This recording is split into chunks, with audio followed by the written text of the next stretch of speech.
Bonjour à vous tous. C'est depuis l'institution Notre-Dame des Minimes et avec des jeunes que je vous transmets ce mot aujourd'hui. Après les vacances de la Toussaint, avec les attentats, dans le contexte sanitaire et sécuritaire, il a fallu reprendre le chemin du lycée. Au jour de la rentrée, l'ambiance est pesante. L'émotion des professeurs est présente lors de la minute de silence.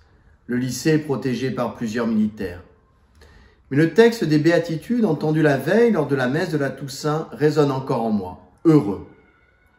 Être heureux et confiant dans le Seigneur pour continuer à évangéliser en éduquant et éduquer en évangélisant.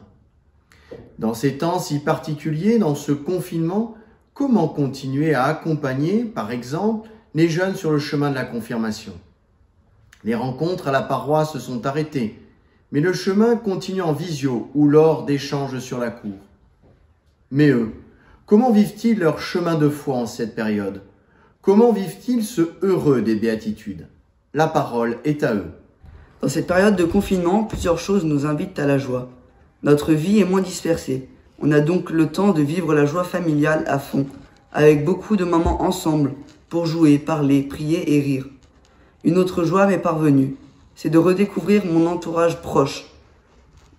Donc la nature, pour ceux qui ont la chance d'en être proches, les voisins que l'on commençait à oublier et avec lesquels on peut s'entraider dans ces temps compliqués. Le confinement m'a aussi permis de redécouvrir la joie du service. Plus de temps à ne rien faire m'a permis de plus rendre service à mes amis, à ma famille. Mais un problème est survenu quant à ma foi. Je ne veux pas être habitué à vivre sans Eucharistie, qui est le cœur de ma foi, donc de ma joie. Je pense que je suis heureux grâce à mes amis qui me redonnent le sourire et avec qui je passe de très bons moments. Par exemple, lors des récréations où on parle et on rigole ensemble. Aussi grâce à ma famille qui m'encourage lors des moments difficiles, pendant les repas. Et enfin, surtout par Dieu, lors des moments de prière qui me rappellent que je suis aimé quoi que je fasse. Et avec le confinement, j'ai eu plus de temps pour moi et pour pouvoir me recentrer sur la prière, notamment la prière du soir, que j'ai eu tendance à oublier avant et que maintenant je réussis vraiment à plus la faire tous les soirs à prier.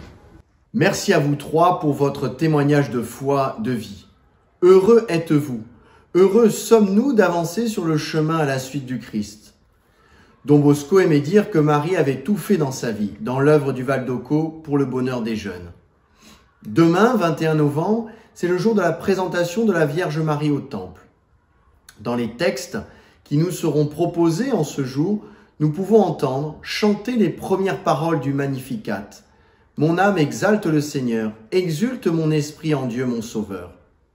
Alors nous aussi, dans ces temps si particuliers, à la suite de Marie, à la suite du Christ, à la suite de Don Bosco et de tous les saints, continuons à être heureux, exultons de joie.